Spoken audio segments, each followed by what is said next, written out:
بسم اللہ الرحمن الرحیم فبأي آلاء ربكما تكذبان۔ قرآن مجید کے 13ویں پارے کے آخر میں کچھ سبق رہ گیا تھا۔ اللہ تبارک و تعالی اس کوشش کو اپنی بارگاہ میں قبولیت کا درجہ عطا فرمائے، اور اللہ تبارک و تعالی اس کے تصدق سے ہمارے گناہوں سے درگزر فرمائے۔ سورہ رعد ہے سورہ یوسف کے بعد۔ اس سورت کے بالکل شروع میں ہی اللہ تعالیٰ کی قدرت اور جلالت کو بیان کیا گیا۔ اس کے بغیر ستونوں کے آسمان کو بلندی پر قائم رکھنا، سورج اور چاند کو ایک نظم کے تابع کر کے چلانا، زمین کا پھیلانا، اس میں پہاڑوں کو لنگر کی طرح قائم رکھنا، دریاؤں کی روانی، نظام لیل و نہار، طرح طرح کے پھل، انگوروں اور کھجوروں کے باغات اور امور کائنات کی تدبیر وغیرہ، یہ ساری باتیں بیان کرنے کے بعد رب کریم نے فرمایا کہ جن کے پاس عقل ہے نا، ان کے پاس ان سب چیزوں میں رب کی قدرت کی نشانیاں موجود ہیں، کہ یہ بغیر کسی کے بنائے اتنا کچھ بن سور نہیں گیا۔ آیت نمبر 8 میں فرمایا کہ اللہ تعالیٰ ہر مادہ کے حمل کو اور رحم کے حالات کو بھی جانتا ہے، اور اس کے نزدیک ہر چیز کا ایک اندازہ ہے۔ آیت نمبر 9 اور 10 میں فرمایا کہ اللہ تعالیٰ ہر پوشیدہ کو اور ہر ظاہر چیز کو اور آہستہ سرگوشیوں کو اور بلند آواز کو سب کو جانتا ہے۔ اور آیت نمبر 11 میں قوموں کی سربلندی کا راز بتایا کہ حالات تب بدلتے ہیں جب لوگ خود بدلتے ہیں۔ وہ آیت میں نے تلاوت کی، فرمایا ان اللہ لا یغیر ما بقوم حتی یغیر ما بانفسہم، فرمایا اللہ تعالیٰ نہیں بدلتا کسی قوم کی اچھی یا بری حالت کو جب تک وہ لوگ اپنے آپ میں خود تبدیلی پیدا نہیں کرتے۔ پکی بات یہ باندھ لیں، ہم نہ انتظار کر رہے ہیں نصیب کا، لیکن ہم کوئی کوشش نہیں کر رہے۔ رب فرماتے کوشش کرنا تو تیرے ذمہ ہے نا، تو بتانا تو نے بھی تو کوئی تبدیلی کی کوشش کی کہ نہیں کی؟ تو کوشش کریں گے۔ خدا نے آج تک اس قوم کی حالت نہیں بدلی، نہ ہو جس کو خیال خود آپ اپنی حالت کے بدلنے کا، تو محنت کریں گے تو اللہ تعالیٰ اس کا پھل ضرور عطا فرمائے گا۔ پھر اللہ تبارک و تعالیٰ نے آیت نمبر 13 میں رات کا ذکر فرمایا۔ اجسام فلکی یا بادلوں کی رگڑ سے جو آواز پیدا ہوتی ہے اس کو رات کہا جاتا ہے، اور ایک حدیث کی روح سے رات اس فرشتے کا بھی نام ہے جو بادلوں کو چلانے پر مامور ہے، اس کا نام بھی رات۔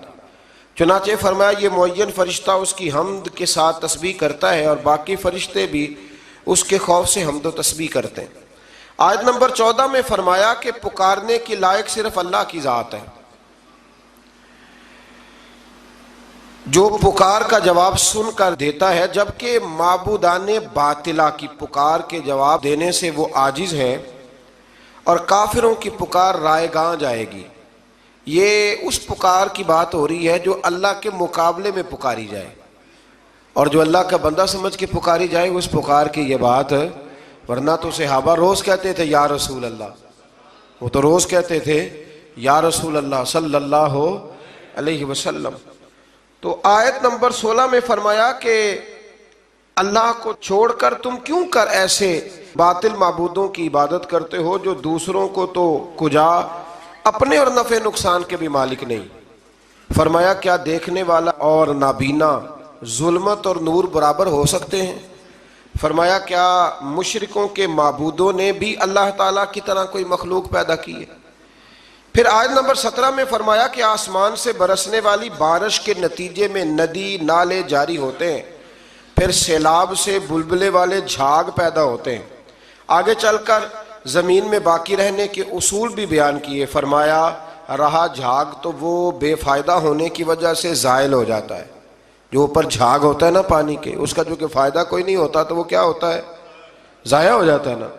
تو ارشاد فرمایا جا رہا ہے جو چیزیں لوگوں کو فائدہ پہنچاتی ہیں وہی زمین میں باقی رہتی ہیں، جو فائدہ پہنچاتی ہیں وہی باقی رہتی ہیں۔ پھر فرمایا اللہ تعالیٰ حق اور باطل کے فرق کو واضح کرنے کے لیے اس طرح کی مثالیں بیان فرماتا ہے۔ آیت نمبر 18 میں اللہ تعالیٰ کا حکم ماننے والوں کے لیے بھلائی ہی بھلائی اور نافرمانوں سے کسی قسم کے فدیے کے قبول نہ کرنے کا بیان ہے۔ آیت نمبر 19 سے بیان فرمایا کہ وہ اہل عقل نصیحت حاصل کرتے ہیں جو اللہ کے عہد کو پورا کرتے ہیں اور پکے عہد کو نہیں توڑتے، اور قرابت کے جن رشتوں کو اللہ تعالیٰ نے جوڑنے کا حکم دیا ہے انہیں جوڑے رکھتے ہیں، اللہ کی رضا کی طلب میں صابر رہتے ہیں، نماز قائم کرتے ہیں، ظاہر اور پوشیدہ طور پر اللہ کی راہ میں مال خرچ کرتے ہیں، برائی کو بھلائی سے ٹالتے ہیں، ان کے لیے آخرت کا گھر کتنا پیارا ہے۔ وہ اللہ کہہ رہا ہے کتنا پیارا، تو بتائیے پھر وہ کتنا پیارا ہوگا۔ فرمایا ان نیکوں کے لیے آخرت کا گھر ہے، وہاں کے مکان بھی الاٹ کرانے چاہیے، یہاں نہیں روز سوسائٹیوں میں گھوم کے دیکھنا چاہیے کہ کون سی زیادہ پیاری ہے۔ آخرت کا گھر اللہ فرماتا ہے کہ کتنا پیارا ہے آخرت کا گھر۔ پھر منکرین کے لیے فرمایا کہ حد شکنی کرتے ہیں، قطع رحمی کرتے ہیں اور زمین میں فساد برپا کرتے ہیں، ان پر لعنت ہے اور ان کا برا ٹھکانہ ہے۔ آیت نمبر 26 میں فرمایا کہ کسی کے رزق میں کمی یا زیادتی کرنا صرف اللہ کے اختیار میں۔ یہ جو روز مسئلہ بنتا ہے نا فلانے نے کچھ کرا دیا ہے تو میرا رزق بند ہو گیا، اس رٹے سے نکل آئے، بالخصوص خواتین، او جی کچھ کریں جی فلانے نے کچھ کر دیا، او خدا کے بندو رزق تو اللہ کے دست قدرت میں، اور اللہ بیان کر رہا ہے اسے سورہ رعد کی آیت نمبر 26 میں۔ آیت نمبر 28 میں فرمایا کہ سکون قلب کی دولت اگر ملے گی تو اللہ کے ذکر سے ملے گی، اور مومن نیکوکاروں کے لیے خوشخبری ہے اور بہترین انجام ہے ان کا۔ آیت نمبر 31 سے مشرکین مکہ کے ناروا مطالبات کا ذکر ہوا ہے۔ وہ کہتے ہیں کہ کوئی ایسا قرآن ہوتا جس سے پہاڑ چل پڑتے، زمین پھٹ جاتی، مردے کلام کرنے لگتے، تو اللہ تعالیٰ نے فرمایا یہ سب چیزیں اللہ کے اختیار میں ہیں، سارا کچھ ہو سکتا ہے۔ مسلمان کافروں کی ان بیہودہ باتوں سے نا امید نہ ہوں، اگر اللہ کی مشیت اس میں ہوتی کہ سب اطاعت گزار ہو جائیں تو فرمایا وہ سب لوگوں کو ہدایت دے دیتا، لیکن اس کی حکمت اسی میں ہے کہ اپنے اختیار سے نیکی کرنے والے کو جزا ملے گی اور بدی کرنے والے کو سزا ملے گی۔ اپنے اختیار سے کرنی ہے جس نے نیکی کرنی، اللہ تعالیٰ کسی سے جبرن نیکی نہیں کرواتا، توفیق ضرور دیتا ہے، جبرن ہدایت نہیں دیتا۔ آیت نمبر 38 میں فرمایا کہ ہم نے آپ سے پہلے رسول بھیجے، ان کی بیویاں بھی تھیں، بچے بھی تھے، اور آگے چل کے یہ بھی بتایا کہ نبی محض کفار کی فرمائش پہ نہیں بلکہ اللہ کے اذن سے معجزات دکھاتے۔ آگے پھر سورہ ابراہیم شروع ہوتی ہے۔ سورہ ابراہیم کے شروع میں ایک بار پھر قرآن کریم کی حقانیت اور اللہ تعالیٰ کی قدرت اور اختیار کا ذکر ہوا ہے، لیکن کفار آخرت پر دنیا کو ترجیح دیتے ہیں، حق کی راہ میں رکاوٹ بنتے ہیں اور کجی کی تلاش میں طلبگار رہتے ہیں۔ آیت نمبر 4 میں یہ بتایا کہ اللہ تعالیٰ نے ہر قوم کے درمیان جو رسول بھی بھیجا وہ انہی کی زبان بولنے والا بھیجا، تاکہ وہ وضاحت کے ساتھ اللہ کے احکام بیان کر سکے اور لوگوں پر اللہ کی حجت قائم ہو جائے۔ جو رسول بھی آتے تھے نا وہ جس علاقے میں آتے تھے اس کی زبان بولتے تھے۔ حضرت عیسیٰ علیہ السلام آئے تو عبرانی بولی جاتی تھی، تو جناب عیسیٰ نے بھی عبرانی بولنی شروع کی۔ میرے رسول کریم علیہ السلام کسی ایک قوم کے لیے نہیں آئے، حضور آئے ہیں اللہ کی ساری مخلوق کے لیے۔ تو کائنات میں جتنی بھی بولیاں بولی جاتی ہیں نا ساری میرے نبی کو آتی ہیں، ساری میرے رسول کو آتی ہیں، کیونکہ روزے دے دوالے نے غلامہ دیاں ٹولیاں، اور ویکھو ایک پہ سن دے کروڑا دیاں بولیاں۔ تو یہ رسول کریم کا کمال ہے۔ اس سے آگے پھر آیت نمبر 6 سے ایک بار پھر حضرت موسیٰ علیہ السلام اور آپ کی قوم کا ذکر ہے کہ حضرت موسیٰ نے ان سے اللہ تعالیٰ کی نعمتوں کو یاد کرنے، اللہ کا شکر ادا کرنے اور ناشکری نہ کرنے کا کہا، اور فرمایا کہ اگر تمام روئے زمین والے مل کے بھی کفر کو اختیار کریں تو اللہ تعالیٰ کی قدرت اور جلالت میں کوئی فرق ہو سکتا نہیں، اور وہ تمام جہان سے بے نیاز ہے۔ آیت نمبر 13 سے بتایا کہ ہر دور کے کافروں نے اپنے دور کے رسولوں سے لا یعنی اور جہالت پر مبنی بحثیں کی اور اپنے آباء و اجداد کے دین پر ڈٹے رہے، اور انبیاء علیہ السلام سے معجزوں کی فرمائش کرتے رہے، اور جب لاجواب ہو جاتے تو انبیاء سے کہتے کہ تم ہمارے دین میں واپس آ جاؤ ورنہ ہم تمہیں جلا وطن کر دیں گے، اور انجام کار ہر جابر اور ہر سرکش کو اللہ نے ہلاک فرما دیا۔ آیت نمبر 18 میں بتایا کہ کافروں کے اعمال کی مثال اس راکھ کی سی ہے کہ سخت آندھی کے دن تیز ہوا کا جھونکا آئے اور سب اڑا لے جائے۔ اس کی تھوڑی سی تفصیل ضروری ہے، پھر سمجھ میں آئے گی۔ نیک عمل کا فائدہ مومن کو ہوتا ہے، کافر کو نیک عمل کا کوئی آخرت میں فائدہ نہیں ہوگا۔ اللہ فرماتے ہیں کہ جس طرح پہاڑ کے اوپر ریت پڑی ہو تو نہ تو اندر جا سکتی ہے اس کے، مثال دیکھیں کیسی شاندار ہے، پتھر پر پہاڑ پر ریت پڑی ہو، بس ذرا سی ہوا آئے گی تو وہ یہ ان کے اعمال ہے۔ ہمارے ہاں روز مثالیں دیتے ہیں، کتنے اچھے ہیں جی وہ، کتنے سیانے، اور بھئی اچھا وہ ہوتا ہے جس کے دل میں رسول اللہ کی محبت ہوتی ہے، جس کے لبوں پر ایمان کی بات ہوتی ہے، وہ اچھا ہوتا ہے۔ یہ کیا بات ہوئی؟ کفر اندر رکھ کے کو جتنے مرضی اچھے اعمال کرے، اس کا کوئی عمل اسے فائدہ نہیں دے گا۔ آیت نمبر 21 سے بتایا کہ سب کفار آخرت میں اللہ تعالیٰ کی عدالت میں پیش ہوں گے، ان کے کمزور اپنے بڑوں سے کہیں گے، کمزور اپنے بڑوں سے کہیں گے۔ ایک جملہ چلو کہہ دیتا ہوں، کمی چودھریوں سے کہیں گے، اور جن کو چودھری کمی سمجھتے ہیں نا، وہ پھر اپنے بڑوں سے، وہ جو سردار زبردستی زیادتیاں کرتے ہیں نا، ان سے پھر وہ کہیں گے۔ کیا کہیں گے؟ کہ دنیا میں ہم تمہاری پیروی کرتے تھے، کیا اب اللہ کے عذاب سے نجات کے لیے تم ہمارے کام آؤ گے؟ یہ تم نے پارٹیاں بنائی ہوئی تھی اور چکروں میں ڈالا ہوا تھا، تو اب ہمارے کام آؤ گے؟ اللہ اکبر۔ وہ تو کہیں گے کہ ہمیں تو خود کوئی چھڑانے والا نہیں۔ اس طرح شیطان بھی اپنے پیروکاروں سے اپنا دامن چھڑا لے گا اور کہے گا تم نے اللہ کے سچے وعدے کو رد کیا اور میرے جھوٹے وعدوں کو مان لیا۔ وہ سردار اور وہ بڑے اور وہ لیڈر وہ سارے کہیں گے کہ ہماری تو اپنی جان نہیں چھوٹ رہی، اور شیطان کہے گا رب کے وعدے سچے تھے اور میرے وعدے جھوٹے تھے، تم تو زبردستی میرے پیچھے لگ گئے، سو تم مجھے ملامت نہ کرو بلکہ اپنے آپ کو ملامت کرو۔ اور اب ہم ایک دوسرے کے کام آنے والے نہیں ہیں۔ آیت نمبر 24 تا 26 میں اللہ تعالیٰ نے پاکیزہ کلمے کی برکات اور خبیث کلمے کی نحوست کو مثال کے ذریعے بیان فرمایا۔ آیت نمبر 28 اور اس کے بعد میں اللہ تعالیٰ کی نعمتوں کی ناشکری سے بدلنے والوں اور اللہ کے ساتھ شریک بنانے والوں کے لیے جہنم کی وعید سنائی گئی۔ آیت نمبر 31 میں فرمایا کہ میرے مومن بندوں سے کہہ دو کہ قیامت سے پہلے نماز قائم کر لیں اور زکوٰۃ ادا قیامت سے۔ اس کا ایک معنی علماء نے یہ بیان کیا ہے کہ مرنے سے پہلے پہلے جتنی نمازیں قضا ہیں ساری ادا کر لو، ساری، یہ بہانے بازی چھوڑ دو۔ اور فرمایا جا رہا ہے اس میں، اللہ نے فرمایا ہے کہ محبوب ان سے فرما دو کہ جتنے سالوں کی زکوٰۃ نہیں نہ دی حساب کر کے دے لو۔ جس کو پہلے بتا دیا جائے پھر وہ عمل نہ کرے تو پھر اس کا بہانہ چلتا ہے، تجھے پہلے نہیں بتایا تھا ہم نے۔ یہ کہتے ہیں کہ نہیں کہتے؟ اللہ تعالی ہمیں سمجھنے کی توفیق عطا فرمائے۔ آیت نمبر 32 سے ایک بار پھر اللہ تعالیٰ کی کائنات میں پھیلی ہوئی قدرت اور جلالت کی نشانیوں کو بیان کر کے فرمایا اگر تم اللہ کی نعمتوں کا شکر شمار کرو تو تم شمار کر سکتے نہیں، بے شک انسان بڑا ہی ظالم ہے اور بڑا ہی ناشکرا ہے۔ کون کہہ رہا ہے؟ اوہو، بڑا ہی ظالم ہے اور بڑا ہی سارا کچھ لے کے بھی شکریہ ادا نہیں کرتا، روتا ہی رہتا ہے، روتا ہی ظلم کرتا ہے اپنی جان۔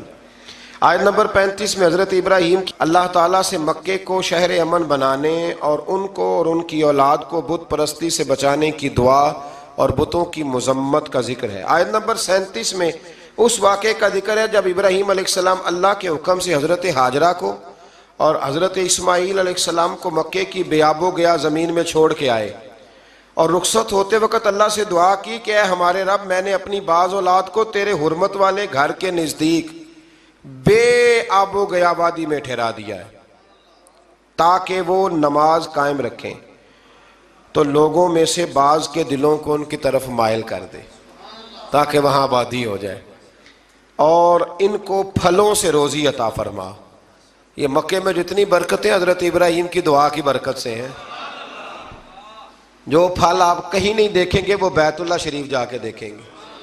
کسی شہر میں 5000 بندہ اضافی آ جائے نا، 5000 پکوڑے بھی ختم ہو جاتے ہیں، ہوٹلوں سے نان نہیں ملتے۔ چلو یہ والی مثال رہنے دیتے ہیں، وہ والی دیتے ہیں جو آپ کو جلدی سمجھ میں آ جائے۔ یعنی گیس بند ہو جائے تو ہوٹل سے روٹی ہی نہیں ملتی. ہوتا ہے کہ نہیں ہوتا؟ تندوروں پہ رش پڑ جاتا ہے. حالانکہ وہی آبادی ہے روز والی. تو کسی شہر میں 5000 بندہ آ جائے نا تو قلت ہو جاتی ہے. تو مکہ وہ شہر ہے جس میں لاکھوں آ جاتے ہیں. 50 لاکھ بندہ حج پہ اکٹھا آتا ہے. پر آپ فرماتا ہے کھاؤ ختم نہیں ہوگا، اس لیے کہ میرے خلیل نے دعا مانگ لی ہے. 50 لاکھ بندہ، راشن بڑھ جاتا ہے. مجھے بھی اللہ نے کئی دفعہ موقع دیا ہے، ایسا کبھی نہیں ہوا کہ روٹی کم پڑ گئی ہو. 2 کھلاؤ تو 6 کھا لیتے ہیں. یہ نظام ہے. حضرت ابراہیم نے دعا کر دی، کرنے والے نے بھی کمال کی اور قبول کرنے والے نے بھی کمال ہی کر دی قبول کرنے والے نے. آیت نمبر 39 سے ابراہیم علیہ السلام نے بڑھاپے میں حضرت اسماعیل، اسحاق جیسی اولاد کے عطا کیے جانے پر اللہ کا شکر ادا کرتے ہوئے یہ دعا کی ہے کہ اے رب مجھے ہمیشہ نماز قائم کرنے والا بنا دے، اور میری بعض اولاد کو بھی. اے ہمارے رب ہماری دعاؤں کو قبول فرما. اے ہمارے رب مجھے، میرے ماں باپ کو اور سب مومنوں کو قیامت کے دن بخش دے. یہ کون سی دعا ہے؟ رب اجعلنی. یہ دعا ہے. یعنی نماز پڑھ رہے ہیں تو ساتھ کہہ رہے ہیں یا اللہ مجھے بھی قائم رکھ نماز پہ، اور میری اولاد کو بھی نماز کی توفیق دے.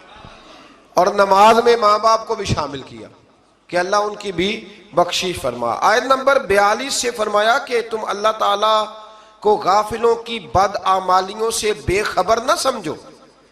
اللہ تعالیٰ تو انہیں اس دن تک ڈھیل دے رہا ہے جس دن دہشت سے سب کی آنکھیں کھلی کی کھلی رہ جائیں گی.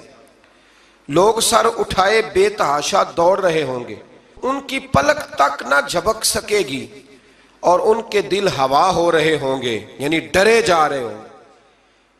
اس دن ظالم یہ عرض کریں گے اے ہمارے رب ہمیں کچھ مہلت دے دے تاکہ ہم تیرے پیغام کو قبول کریں، تیرے رسولوں کی پیروی کریں. اللہ تعالیٰ فرمائے گا کیا تم نے اس سے پہلے یہ قسمیں نہیں کھائی تھیں کہ تم پر بالکل زوال نہیں آئے گا؟ تم ان لوگوں کے گھروں میں رہتے تھے جنہوں نے اپنی جانوں پہ ظلم کیا، اور تم پر یہ بھی بالکل واضح ہو چکا تھا کہ ہم نے ان کے ساتھ کیسا معاملہ کیا، اور ہم نے تمہارے لیے مثالیں بھی بیان کر دی تھیں. اور انہوں نے ایسی گہری اور خطرناک سازش کی کہ ان سے پہاڑ بھی اپنی جگہ سے ہل جائیں. اس طرح کی کافر سازشیں کرتے تھے نبیوں کے خلاف، اور اللہ کے پاس ان کی سازشیں لکھی ہوئی ہیں. تو تم اللہ کو اپنے رسولوں سے کیے ہوئے وعدوں کے خلاف کرنے والا نہ سمجھو، بے شک اللہ بڑا غالب انتقام لینے والا ہے. یہ 15واں جو روزہ آئے گا نا، یہ امام حسن کا یوم ولادت ہے. امام حسن کو زہر دیا گیا تھا، تو امام حسین کہنے لگے ان سے بھائی مجھے بتائیے آپ کو کس نے زہر دیا ہے؟ بڑا شاندار جواب دیا. یہ شاید اسی آیت کا ترجمہ کیا کہ اللہ غالب انتقام لینے والا ہے. امام حسن فرمانے لگے حسین اگر وہ بندہ نہیں جس پر مجھے شک ہے، اگر وہ نہیں تو میں تمہیں بے گناہ کا نام کیوں بتاؤں، اور اگر وہی ہے جس پر مجھے شک ہے تو حسین رب تجھ سے بہتر انتقام لینے والا ہے. میں اللہ پہ چھوڑتا ہوں، اللہ بہتر انتقام. کیسے شاندار لوگ تھے، کیسے شاندار لوگ تھے. عین قرآن کی تفسیر نظر آتے ہیں یہ لوگ. آیت نمبر 52 میں فرمایا یہ قرآن تمام لوگوں کے لیے پیغام ہدایت ہے تاکہ انہیں اس کے ساتھ ڈرایا جائے اور وہ یہ جان لیں کہ ایک اللہ ہی لائق عبادت ہے، تاکہ عقل والے نصیحت حاصل کریں. آیت نمبر 48 میں قیامت کے دن کی ہولناک ماحول کا ذکر ہے جس دن زمین اور آسمان کی ماہیت بدل جائے گی. مجرم زنجیروں میں جکڑے جائیں گے اور ان کے لباس تار کول کا ہوگا اور ان کے چہروں کو آگ ڈھانپ رہی ہوگی. پھر آگے سورت حجر شروع ہو جاتی ہے. یہ مکی سورت ہے اور پھر اس کا بیان جو ہے وہ جا کے شروع ہوتا ہے 14ویں پارے کے اندر.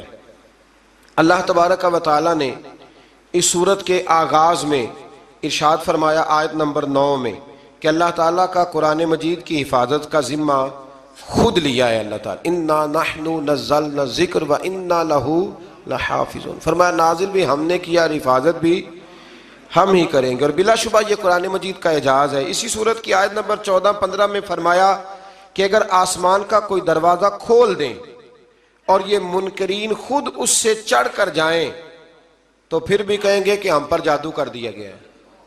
یعنی جس نے نہیں ماننا اس نے اس نے نہیں ماننا اس نے. آپ یقین کریں پہلے بندے کہتے ہیں حوالہ دکھاؤ, دکھا دیں تو کہتے ہیں میں پتہ کروں گا کہ صحیح ہے کہ نہیں, کتاب دیکھ کے بھی. تو میرا تجربہ یہ ہے کہ جس نے نہیں ماننا اس نے, ایک صاحب ایک دن آ گئے تھے کہنے لگے کوئی حوالہ دکھائے. میں کہا تو رہ نہیں دے. کہتا جی آپ دکھائے. میں کہا تو رہن دے. تو بڑی منت کی, تو آخر میں نے اس سے کہا پہلے بتا دکھاؤں گا تو کیا کرے گا, طے کرنا کیا ہے, اینڈ کیا ہے. تو پھر مان گیا, کہنے لگا اگر آپ دکھا دیں گے تو میں انشاءاللہ مان جاؤں گا. تو میں نے کہا پھر افسوس کر کے نہیں ماننا, ماتھے پہ شکن ڈال کے نہیں ماننا, پھر ذرا خوشی سے ماننا. تو سارے وعدے کر کے نا پھر میں نے اسے حوالہ دکھایا, لیکن اللہ نے توفیق دی تو واقعی مان گیا, بات مان گئی. یہ بھی توفیق ہوتی ہے, ورنہ زیادہ بندے بات کو مانتے نہیں ہیں. آیت نمبر 17 میں بتایا کہ شیطان فرشتوں کی باتیں سننے کے لیے آسمانوں پہ جاتے ہیں تو ان پر آگ کے کوڑے برسائے جاتے ہیں, یعنی ان کا داخلہ عالم بالا میں باندھ ہے, پر وہ جانے سے باز آتے, یعنی شیطان باز نہیں آتا. اللہ کے بندے کئی تبلیغ چھوڑ دیتے ہیں, ان کا داخلہ بند ہے پر پھر بھی وہ باز نہیں آتا. آیت نمبر 19 سے زمین کے پھیلاؤ, اس میں پہاڑوں کے نصب کرنے, سبزہ اگانے اور دیگر وسائل معیشت کا ذکر ہے, اور یہ کہ تمام نعمتوں کے خزانے اللہ ہی کے پاس ہیں. آیت نمبر 22 میں اللہ تعالیٰ نے اپنی اس قدرت کا ذکر فرمایا کہ پانی سے لدے ہوئے بادلوں کو ہمارے حکم سے ہوائیں چلا کر لے جاتی ہیں اور پھر بارش برستی ہے, اور بلند فضاؤں میں سے کسی سہارے کے بغیر اللہ تعالیٰ ہی لاکھوں گیلن کے حساب سے پانی اسٹور کر رکھا ہے. بغیر کسی سہارے کے اللہ نے لاکھوں کے حساب سے, ٹنوں منوں کے حساب سے پانی اسٹور کر رکھا ہے. وہی زندہ کرتا ہے, وہی مارتا ہے, اور سب کچھ اسی کا. اللہ اکبر. آیت نمبر 24 میں فرمایا کہ اگلو اور پچھلو سب کا علم اللہ کو ہے, اور وہ قیامت کے دن سب کو جمع فرمائے گا. بہت سارے لوگ ایسے ہوں گے جنہوں نے پردادا نہیں دیکھا ہوگا, دادا بھی کئیوں نے نہیں دیکھا ہوتا, تو اللہ فرماتا ہے میں تمہارے اگلے پچھلے سارے جمع کر دوں گا, اکٹھے کر دوں گا, ہو جائیں گی ملاقاتیں, سارے جمع ہو جائیں گے. آیت نمبر 26 سے لے کر 47 میں انسانوں اور جنات کے جوہر تخلیق کا بیان ہے کہ انسان کو سڑے ہوئے گارے کی کھنکتی ہوئی خشک مٹی سے پیدا کیا, خشک مٹی سے, اور جنوں کو بغیر دھوئیں کی آگ سے پیدا کیا. اللہ فرماتے ہیں کہ جنوں کو بغیر دھوئیں کی آگ کے پیدا کیا. پھر اللہ تعالیٰ نے آدم علیہ السلام کے پیکر تخلیق فرمانے کے بعد فرشتوں کو تعظیم کے طور پر انہیں سجدہ کرنے کا حکم دیا. تمام فرشتوں نے سجدہ کیا مگر ابلیس نے انکار کیا, اور وجہ انکار اپنے جوہر تخلیق کو بتایا. پھر اللہ تعالیٰ نے اسے اپنے قرب خاص سے نکال کر دھتکار دیا, اور قیامت تک اس پر لعنت ہوتی رہے گی. شیطان نے دھتکارے جانے کے بعد قیامت تک کے لیے مہلت طلب کی, جو اسے مل گئی. چنانچہ اس نے اس عزم کا اظہار کیا کہ اے اللہ میں تیرے چنے ہوئے بندوں کے علاوہ سب کو گمراہ کروں گا. یہ کیا بات ہوئی, چنے ہوئے بندوں کے علاوہ میں, بات ہماری سمجھ میں آ گئی. ہم نے کہا چلو پھر ہم کسی چنے ہوئے بندے کا دامن تھام لیتے ہیں, ہم پھر کسی چنے ہوئے بندے کے ہاتھ میں ہاتھ دے دیتے ہیں. وہ خود شیطان سے بچا ہوا ہے تو اللہ کے فضل سے ہمیں بھی بچنے کے طریقے بتائے گا. شیطان نے شروع میں کہہ دیا, شروع میں, کہ تیرے چنے ہوئے بندوں کے علاوہ سب کو گمراہ کروں گا. اللہ تعالیٰ نے فرمایا میرے منتخب بندوں پر تیرا داؤ نہیں چلے گا. ہاں کچھ ہیں جنہیں دیکھ کے شیطان رستہ ہی بدل جاتا ہے.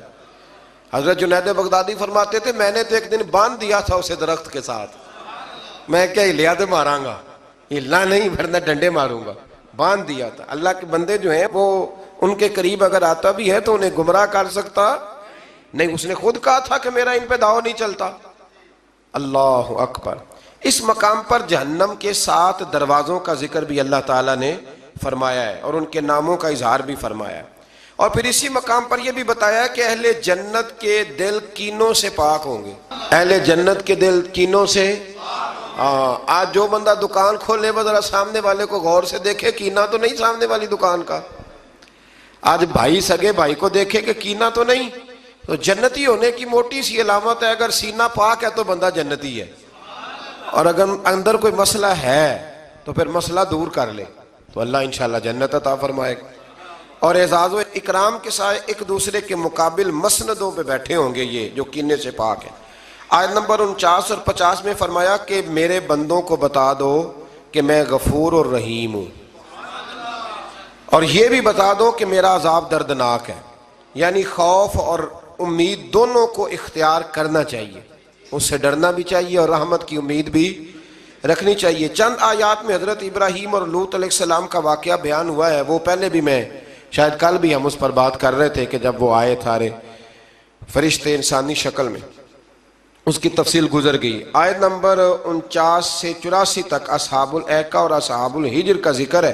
ان کے پاس اللہ تعالیٰ کی نشانیاں آئیں جس سے انہوں نے اعراض کیا، ان کے اندر تعمیری صلاحیتوں کا ذکر ہے، وہ بھی اللہ نے بیان کیا کہ بڑے ماہر تھے، وہ پہاڑوں کو کھود کر اپنے لیے محفوظ مکانات بنا لیتے تھے، لیکن ان قوموں نے انبیاء کو جھٹلایا تو یہ سب کچھ ان کو اللہ کے عذاب سے نہ بچا سکا اور ان پر اللہ کا عذاب نازل ہوا۔ آیت میں قرآن مجید کی نعمت اور سورہ فاتحہ کا خاص طور پر ذکر فرمایا گیا، بہت بڑی شفا والی سورت ہے سورت فاتحہ، اور کافروں کے انجام پر رنجیدہ نہ ہونے اور مسلمانوں پر اپنی ساری محبت نچھاور کرنے کا بیان ہے۔ اس سورت کی آخری آیت میں فرمایا کہ اپنی آخری سانس تک اللہ تعالیٰ کی عبادت کرتے رہیں، بتایا کہ آخری سانس تک اللہ تعالیٰ کی عبادت، تو وہ ملانکی دے جان گے جڑے کہنے نماز ہی کوئی نہیں، دربار کے ساتھ مسجد ہی کوئی نہیں، چکر ہی کوئی نہیں۔ او خدا کے بندو، عبادت کا پہلا درجہ ہے۔ اگر میرے رسول پاک شدید علیل ہو اور دو صحابہ کے کندھوں پہ ہاتھ رکھ کے بظاہر سہارا لے کے بھی حضور نماز کے لیے پہنچ جائے تو کون سی طریقت پہ عمل کر رہا ہے؟ آخری سانس تک رب کی عبادت کرو۔ یعنی میرا دل کرتا ہے کہ اس آیت کے بعد دعا مانگیں کہ یا اللہ جان بھی اس وقت نکالنا جب سجدے میں ہو، اور یا اللہ دنیا سے اس وقت لے کے جانا جب تیرا ذکر جاری ہو، یا اس وقت لے کے جانا جب تیرے نبی کی نعت پڑھ رہے ہو یا سن رہے ہو، عبادت میں لے کے جانا، عبادت میں، کیونکہ وہ کہتا ہے نا آخری سانس تک میرا ذکر کرو، آخری سانس تک میری عبادت کرو۔ آگے پھر سورہ نحل شروع ہو جاتی ہے۔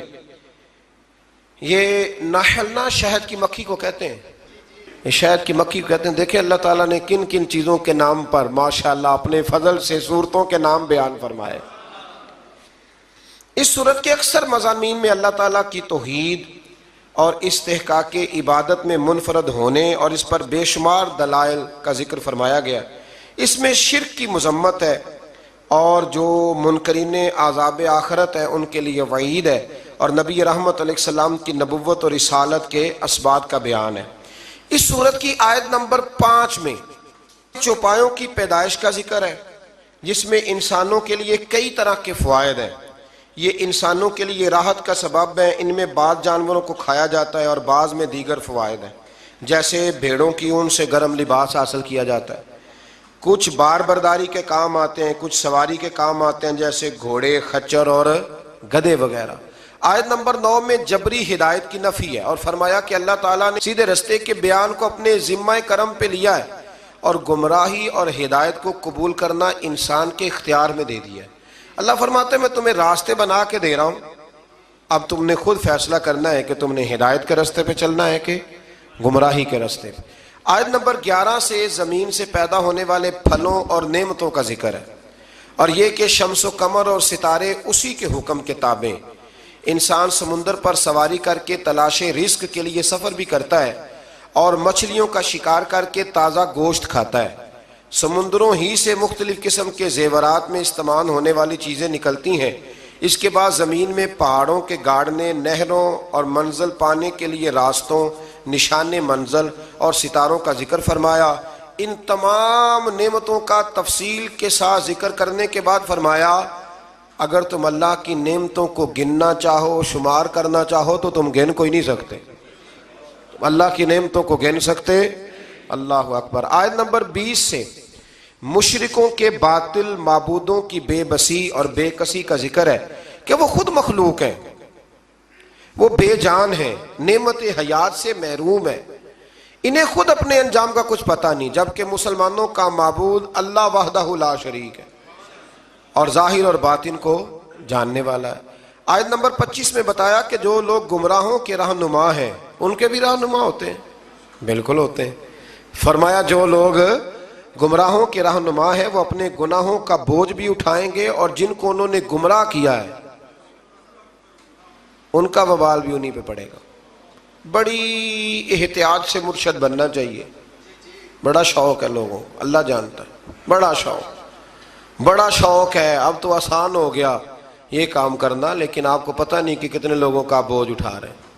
آپ کو کتنا پھونک کے چلنا ہے، رہنما بننا، مقتدا بننا، یہ شہادت گاہ الفت میں قدم رکھنا ہے۔ لوگ آسان سمجھتے ہیں مسلمان ہونا، یہ بڑا مشکل سا کام ہے، سوچ سمجھ کے۔ اب تو اللہ خیر کرے، وہ خلافت بھی اس طرح بٹتی ہے جس طرح ریوڑیاں بٹتی ہیں، اور اس کو کچھ پتہ ہے کہ نہیں پتہ ہے، بس ٹھیک ہے وہ، اور کچھ نہیں تو لائنیں تو سیدھی لگا ہی لیتا ہے نا۔ میرے پاس ایک سنگی آیا کرتے تھے، اپنے پیر صاحب کی بڑی کرامتیں سناتے، بڑی۔ اب آپ کو پتہ ہے تھوڑا سا بندہ انکار کر دے تو بے ادب بھی ہو جاتا ہے، تو سننا پڑتا ہے جیسے بھی ہو، ورنہ آپ کو لوگ بد اخلاق کہیں گے۔ وہ بڑی کرامتیں سناتا، تو ایک دن سویرے سویرے آ گیا، کہنے لگا بھائی جان نے طلاق دے دیا بیوی کو، تو مسئلہ پوچھنا تھا۔ تو میں کہا پیر صاحب نے پوچھا، وہ میں کہ روز جنہیں دی گل کرنا ہے انہوں نے پوچھنا جا کے مسئلہ۔ ایسا تو نہیں تھا نا کہ صحابہ فیض حضور سے لیتے تھے اور مسئلے کسی اور سے پوچھتے تھے، یہ تو نہیں تھا نا۔ میں پیران نے پوچھ کے انہوں نے تو نہیں نہ ہوندا، انہوں نے مینوں آکھیا کسی عالم نال گل کر۔ میں کہ کمال گل ہے نا، مسئلہ عالم دسے تے پیری مریدی جہل کرے، یہ عجیب فضول بات ہے نا۔ بھئی مسئلہ دس بتانا بھی تو رسول اللہ کا دین ہے نا، یہ اصل دین تو یہ ہے نا نبی پاک کا دین، بتانا اور عمل کرنا۔ اسی طرح ایک صاحب سے میں نے کہا کہ اپنے ہمارے پیر صاحب کے کوئی فکری باتیں، مرشد تو ہوتا ہے کہ ہر موضوع پر وہ ہماری رہنمائی کرے، یعنی کوئی سبق ایسا رہے نا کہ جو اس نے سنایا نہ ہو، پڑھایا نہ ہو۔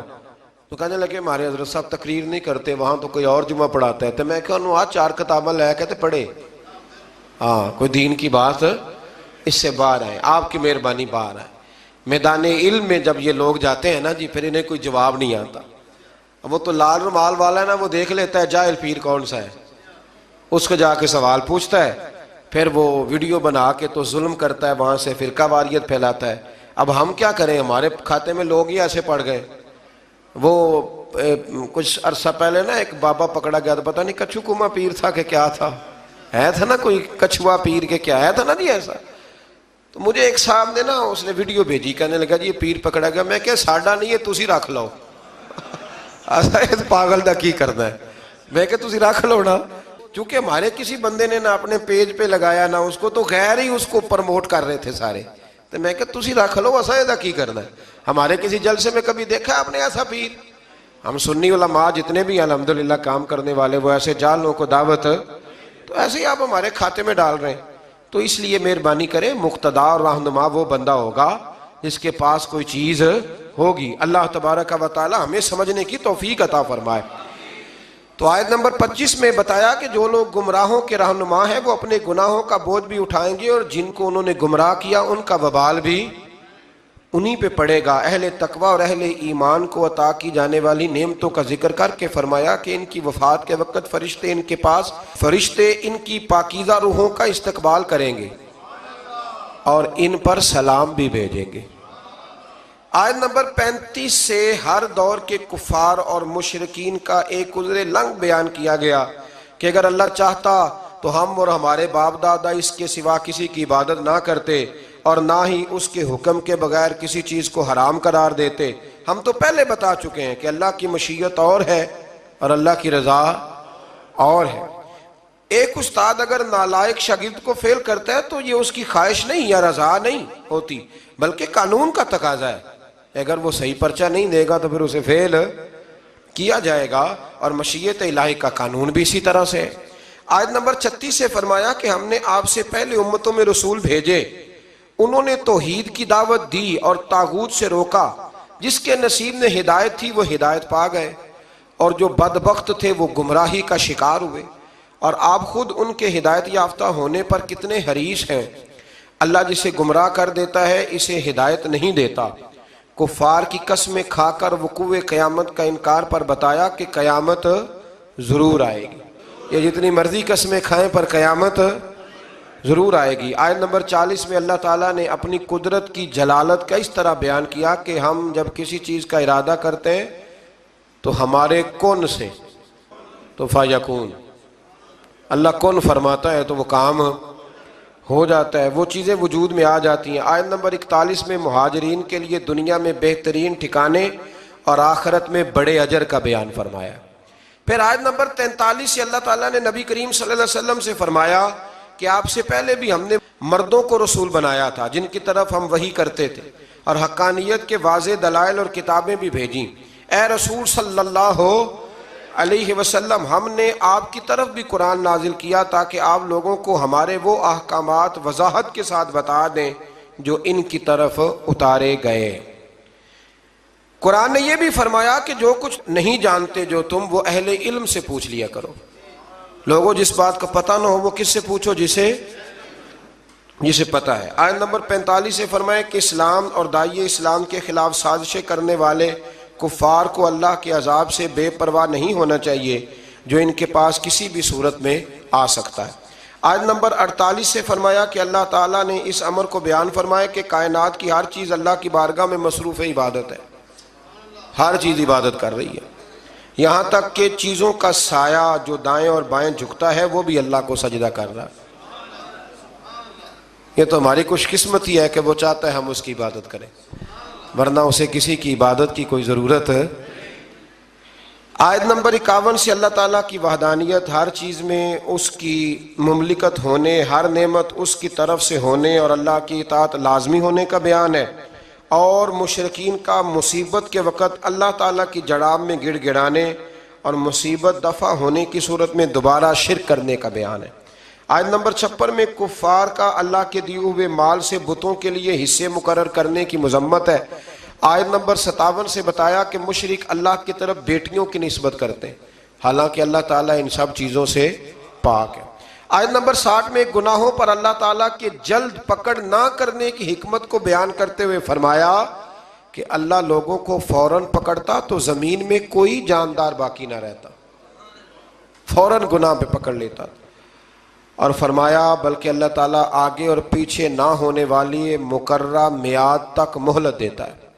آیت نمبر 64 میں فرمایا اور ہم نے آپ پر یہ کتاب صرف اس لیے نازل کی ہے تاکہ آپ اس چیز کو صاف صاف بیان کر دیں جس میں یہ اختلاف کرتے ہیں، اور یہ کتاب مومنوں کے لیے ہدایت بھی ہے اور رحمت بھی ہے۔ آیت نمبر 66 سے اللہ تعالیٰ کی قدرت کی نشانیاں بیان کی گئیں، اور دودھ دینے والے جانوروں کے پیٹ میں خوراک جاتی ہے، ان کے معدے کے ایک ہی کارخانے میں رنگین، بدبودار اور ناپاک گوبر پیدا ہوتا ہے اور اسی میں خون بنتا ہے، اور ان دونوں ناپاک رنگین چیزوں کے درمیان ہی میں چاندی کی طرح چمکتا ہوا شفاف اور سفید اور پاکیزہ دودھ بھی بن جاتا ہے۔ ایک ہی چیز وہ کھا رہے ہیں تو رب فرماتا ہے میں نے ان کے معدے میں ایسا کارخانہ لگایا ہے کہ کئی چیزیں اس سے پیدا ہو رہی ہیں۔ اور کھجور اور انگور کے پھلوں سے رزق اور میٹھے شربت بننے کے عمل میں عقل مندوں کے لیے نشانیاں ہیں۔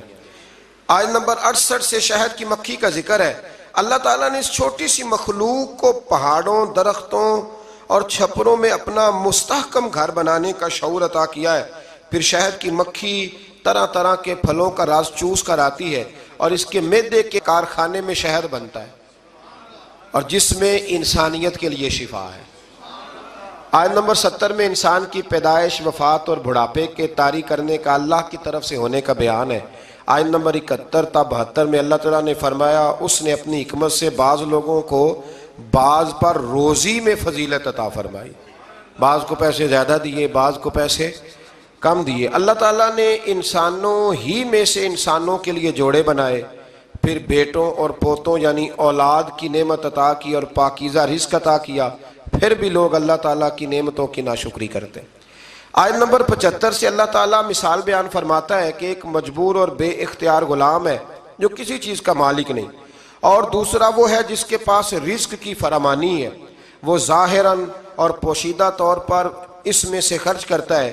اسی طرح ایک شخص گونگا ہے اور کوئی کام نہیں کر سکتا اور اپنے مالک پر بوجھ ہے، جہاں بھی اسے بھیجا جائے کوئی خیر کی خبر نہیں لاتا اور دوسرا وہ شخص ہے جو راہ راست پر ہے، نیکی کا حکم دیتا ہے، کیا یہ دونوں برابر ہو سکتے ہیں؟ یعنی جب بے اختیار اور با اختیار، بے فیض اور فیض دینے والے بندے برابر نہیں ہو سکتے تو بت اللہ کے برابر کیسے ہو سکتے ہیں؟ اگلی آیت میں فرمایا قیامت پلک جھپکنے یا اس سے بھی کم وقت میں قائم ہو جائے گی۔ یہ نہیں کہ سال پہلے، مہینہ پہلے پتہ چلے گا، پلک جھپکنے یا اس سے بھی پہلے قیامت قائم ہو جائے گی۔ اور اگلی آیت میں فرمایا اللہ تعالیٰ نے تمہیں سننے، دیکھنے اور سمجھنے کی صلاحیتیں عطا کی ہیں تاکہ تم اللہ کے شکر گزار بندے بنو۔ آیت نمبر 79 میں فرمایا جو پرندے فضاؤں میں اڑتے ہیں انہیں اللہ ہی تو ہے جو بغیر کسی سہارے کے فضا میں قرار عطا کرتا ہے۔ جہاز کے پاس کوئی سہارا ہوتا ہے؟ اڑتا ہے کہ نہیں اڑتا؟ بس پھر یاد آنا چاہیے کہ رب بڑی قدرتوں والا ہے، بڑی قدرتوں والا ہے۔ آیت نمبر 80 میں آرام دہ گھروں، جانوروں کی کھالوں، مویشیوں کی اون، پشم اور بالوں سے حاصل ہونے والے فوائد کا ذکر ہے۔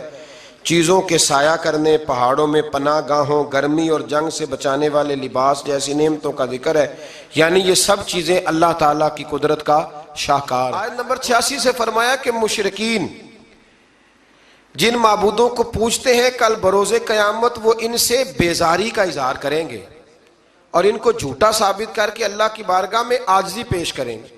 ان کو دوہرا یعنی اپنے کفر کا اور دوسروں کو حق سے روکنے کا عذاب ملے گا۔ پھر آیت نمبر 99 میں اللہ تعالیٰ نے فرمایا قیامت کے دن ہم ہر امت کے خلاف انہی میں سے ایک گواہ یعنی اس دور کے نبی اور رسول کو پیش کریں گے، اور اے رسول کریم علیہ السلام ہم ان سب پر آپ کو گواہ بنا کے پیش کریں گے۔ یعنی ہر نبی اللہ کی عدالت میں گواہی دے گا کہ اس نے دعوت حق کا فریضہ سر انجام دیا تھا، اور رسول رحمت صلی اللہ علیہ وسلم سب نبیوں کی گواہیوں کی تصدیق فرمائیں گے۔ آیت نمبر 90 میں قرآن مجید کی آیات جامع الاحکام میں سے ایک آیت جسے تقریباً ہر خطبے میں پڑھا جاتا ہے، ان اللہ یأمر بالعدل والاحسان، یعنی اللہ تعالیٰ عدل، احسان اور قرابت داروں کو دینے کا حکم دیتا ہے، بے حیائی، برائی اور سرکشی سے روکتا ہے، تم اس کی نصیحت کو قبول کرو۔ آیت نمبر 91 میں وعدے کی پاسداری کا حکم دیا، قسمیں کھا کر توڑنے سے منع فرمایا، دنیاوی فائدے کے لیے، دھوکہ دہی کے لیے قسمیں کھانے کو معیوب قرار دیا، اور فرمایا کہ ان لوگوں کی مثال اس عورت جیسی ہے جو سوت کاٹتی ہے پھر اسے ٹکڑے ٹکڑے کر دیتی ہے، یعنی محنت کر کے ضائع کر دیتی ہے۔ اسی طرح یہ جو لوگ وعدہ خلافی کرتے ہیں، ظلم کرتے ہیں، یہ بھی کچھ وقار بنا کے پھر اپنا وقار ضائع کر دیتے ہیں۔ اگلی آیات میں فرمایا کہ دنیا کے حقیر اور ناپائیدار فائدے کے لیے اللہ کے وعدے کو نہ توڑو، دائمی اور ابدی نعمتیں صرف اللہ کے پاس ہیں۔ اللہ تعالیٰ نے وعدہ فرمایا ہے کہ ہر مومن مرد اور عورت جو نیک کام کریں گے تو ہم انہیں پاکیزہ زندگی عطا کریں گے اور ان کو بہترین جزا دیں گے۔ آیت نمبر 98 میں یہ تعلیم دی گئی کہ قرآن مجید کی تلاوت شروع کرنے سے پہلے اعوذ باللہ من الشیطان الرجیم پڑھنا چاہیے، اور یہ کہ شیطان کا زور مومنوں پر نہیں، صرف اپنے دوستوں پر اور مشرکوں پہ چلتا ہے، پکے مومنوں پہ تو اس کا زور چلتا ہی نہیں۔ آیت نمبر 101 میں ایک آیت کی جگہ دوسری آیت لانے کے خلاف کفار کی ہرزہ سرائی کا ذکر ہے، فرمایا اللہ خوب جانتا ہے کہ وہ جو نازل کرتا ہے۔ بعض آیات قرآن مجید میں ناسخ اور منسوخ ہے۔ ابھی آپ کے ذہن میں کچھ شک نہ رہ جائے، تھوڑی سی وضاحت کر دیتا ہوں کہ کچھ وقت کے لیے بعض حکم آئے تھے، جیسے شروع میں حکم آیا تھا کہ ہم نے کسی کے ساتھ لڑنا نہیں، لکم دینکم ولی دین، تمہارا اپنا دین اور ہمارا۔ پھر جب قوت آ گئی بدر کے اندر تو پھر فرمایا حرد المومنین علی القتال، بابو مومنوں کو تیار کریں کہ وہ ان کے ساتھ قتال کریں۔ تو اب کافر اعتراض کرتے تھے پہلے حکم اور تھا تو بعد میں اور تھا، تو یہ حکم ایک ہی ہے، بس اللہ اپنی حکمت کے ساتھ اسے بیان فرماتا ہے۔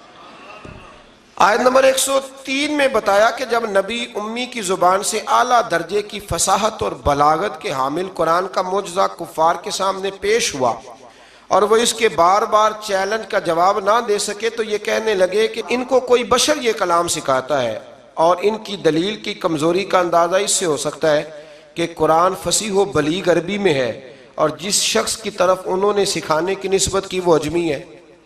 کہنے لگے کوئی دور سے آ کے سکھاتا ہے، تو فرمایا قرآن عربی اور سکھانے والا، تو یہ تمہاری بات ہی بڑی بیوقوفوں والی۔ آیت نمبر 106 میں ایک حکم بیان ہوا ہے کہ اگر کوئی مسلمان کفار کے نرغے میں آ جائے، ان کے ہاں قید ہو جائے اور کافر اسے قتل کرنے کی دھمکی دے کر کلمہ کفر کہنے پر مجبور کریں، اگرچہ عزیمت تو یہ ہے کہ جان چلی جائے مگر کلمہ کفر زبان پر نہ آئے، مگر پھر بھی کم ہمت لوگوں کو یہ اجازت دی گئی ہے کہ اگر دل میں ایمان پر قائم ہیں تو جان بچانے کے لیے کفر کہنے سے انسان ایمان سے محروم نہیں ہوتا۔ یعنی دونوں باتیں بیان کر دیں کہ ڈٹ جاؤ گے تو درجہ بڑا ہے، لیکن اگر جان بچانے کے کلمہ کفر کہہ دو گے تو اللہ سزا نہیں دے گا۔ آیت نمبر 112 میں اللہ تعالیٰ ایک بستی کی مثال بیان فرماتا ہے کہ وہ بستی بے خوف و خطر تھی، ہر طرف سے اطمینان تھا، ہر جگہ سے بستی والوں کے لیے کشادہ روزی آتی تھی، پھر انہوں نے اللہ تعالیٰ کی نعمتوں کی ناشکری شروع کر دی تو اللہ تعالیٰ نے ان کی بدعمالیوں کے سبب ان کو بھوک اور خوف کے لباس کا مزہ چکھایا، یعنی ان پر بھوک اور خوف کو ایک عذاب کی صورت میں مسلط فرمایا۔ بہت سارے لوگوں کو اللہ مال دیتا ہے تو شکر کرنے کی بجائے غلط کاموں میں لگ جاتا ہے، پھر ان پر عذاب آتا ہے۔ آیت نمبر 114 میں اللہ تعالیٰ کے دیے ہوئے حلال اور طیب رزق سے کھانے اور اس کا شکر ادا کرنے کا حکم فرمایا۔ آیت نمبر 115 میں اللہ تعالیٰ نے 4 قطعی حرام چیزوں کا ذکر کرنے کے بعد فرمایا اگر کوئی حالت مجبوری میں ہو اور جان بچانے کے لیے کوئی حلال چیز میسر نہ ہو تو محض جان بچانے کی حد تک ان کا استعمال کر سکتا ہے۔ آیت نمبر 116 میں خود ساختہ حلال اور حرام کے قوانین مقرر کرنے کی مذمت ہے۔ آیت نمبر 119 میں ایک بار پھر اس رعایت کا بیان ہوا ہے کہ اگر بندہ نادانی میں گناہ کر بیٹھے اور احساس ہونے پر سچے دل سے توبہ کر کے نیکی پر کار بند ہو جائے تو اللہ اس کے گناہوں کو معاف فرما دے گا۔ آیت نمبر 120 سے حضرت ابراہیم علیہ السلام کی صفات کریمہ کا بیان ہے کہ وہ اپنی ذات میں ایک امت تھے، توحید پر قائم اور شرک سے دور تھے، اللہ کی نعمتوں کے شکر گزار تھے، اللہ نے انہیں صراط مستقیم کی ہدایت سے نوازا تھا، انہیں دنیا میں بھی اچھائی عطا فرمائی اور آخرت میں بھی وہ نیکوں کاروں میں ہوں گے۔ آیت نمبر 123 میں رسول اللہ صلی اللہ علیہ وسلم کو ملت ابراہیمی کی پیروی کو حکم دیا گیا اور آیت نمبر 125 میں دعوت دین کے اسلوب کو بیان کیا گیا کہ اپنے رب کی راہ کی طرف حکمت اور اچھی نصیحت کے ساتھ بلاؤ، اور اگر بحث کی نوبت آئے تو اچھے طریقے سے حجت قائم کرو اور مشکلات میں صبر اور تحمل کا مظاہرہ کرو۔